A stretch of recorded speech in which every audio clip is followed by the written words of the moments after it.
So here's the second talk on Thomas Nagel's death. And this next part of the essay we're looking at, I think, is the most crucial part. It's really kind of his whole point. Let's get our bearings, though, looking at page 75, the next to last paragraph. He says, if we are to make sense of the view that to die is bad, it must be on the ground that life is a good. That is, that being alive and the things that we do when we're alive and the things that we have when we are alive, not all of them, but most or some of them at least, are goods, things that we value. And death is the corresponding deprivation or loss. So we view death in the Nagel's fashion, not as something that is inherently bad in the sense that being dead is bad, but the event of death is an evil or misfortune because it deprives us of the good things that we otherwise would experience were we alive. Death is the corresponding deprivation or loss, bad not because of any positive features, but because of the desirability of what it removes. It's pretty clearly stated.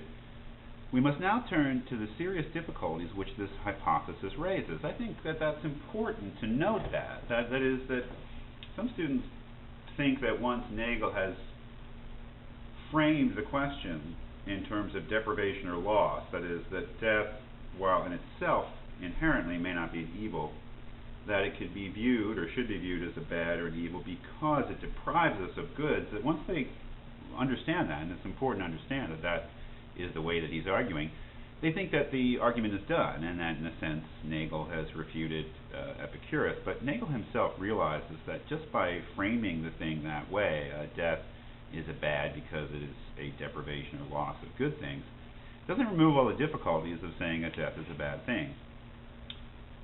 We must now turn to the serious difficulties which this hypothesis raises, difficulties about loss and privation in general, and about death in particular. And what are these further questions, further problems that he has to deal with?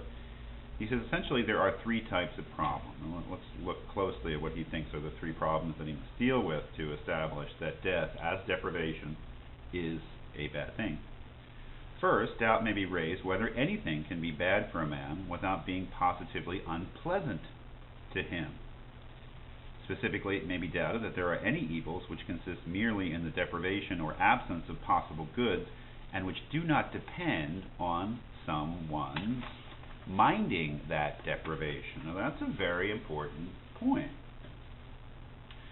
And so what we find is that for Nagel to establish that death is an evil or death is a bad thing, one of the things that he has to deal with is the question, well, when do we say that something is bad for someone? Under what conditions can we say that a bad thing, an evil thing, a misfortune has in fact occurred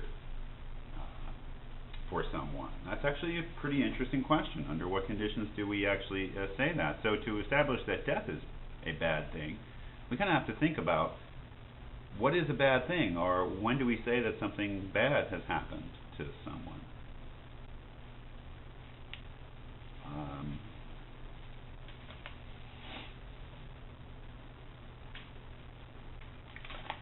Secondly, he says, there are special difficulties in the case of death about how the supposed misfortune is to be assigned to a subject at all, a subject being the person who has experienced something. So if death is a misfortune, who is the subject of that misfortune?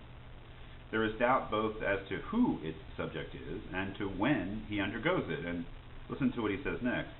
So long as a person exists, he has not yet died. And once he has died, he no longer exists. Very Epicurean. And it sounds like he lifted it right out of Epicurus. And remember, he's arguing against Epicurus in general, because Epicurus would not agree that death is a bad thing. But he has Epicurus in mind, and the problematic about death and saying that death is an evil that Epicurus has raised.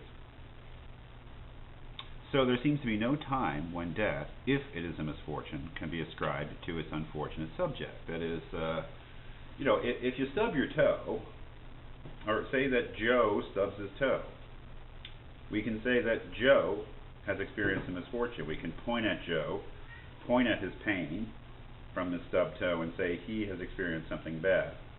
When someone dies, you obviously cannot do that. You can point at their corpse, but you cannot point at them. Or at least, there may be a corpse there which may have some relation to who they were, but the corpse is suffering no misfortune. It's the person who no longer exists who has suffered the misfortune. So to whom do we assign the misfortune? This is the big question of the essay. Finally, he says the third type of difficulty concerns the asymmetry mentioned above between our attitudes to posthumous and prenatal non-existence. How can the former be bad if the latter is not? Now that's something that you should be clear in your mind about how he's using the words posthumous and prenatal there. He has referred earlier into the essay to the notion that we may misunderstand the badness of death by saying death is bad because non-existence is bad. There is an old problem with that, ascribed both to Epicurus and to an ancient poet and philosopher named Lucretius, who may in fact be mentioned here, who pointed out that, well, if non-existence is in itself a bad thing, then what about all that time before you were born when you didn't exist? Was that a bad thing? And it's usually used as an argument by followers of Epicurus to establish the irrationality of fearing or in some way or another saying that death is a bad thing, because if death is simply non-existence and infinite non-existence, that is not existing for an infinite amount of time, well, we didn't exist for an infinite amount of time before we were born either, and we don't think that that's a bad thing. And there's no one feels that they got the shaft because they hadn't been born yet, as long as they are born at a certain time. They didn't feel like they were suffering any loss, deprivation, any kind of negative thing by not being born yet. So why would we say that we are somehow experiencing some kind of loss, deprivation, or suffering after we die? They're both just forms of non-existence.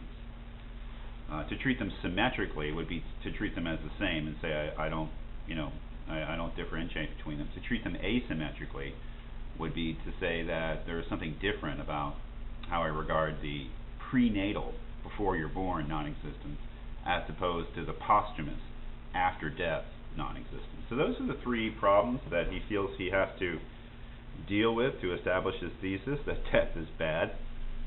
And let's look at those attempted solutions in the next essay, or the next lecture video.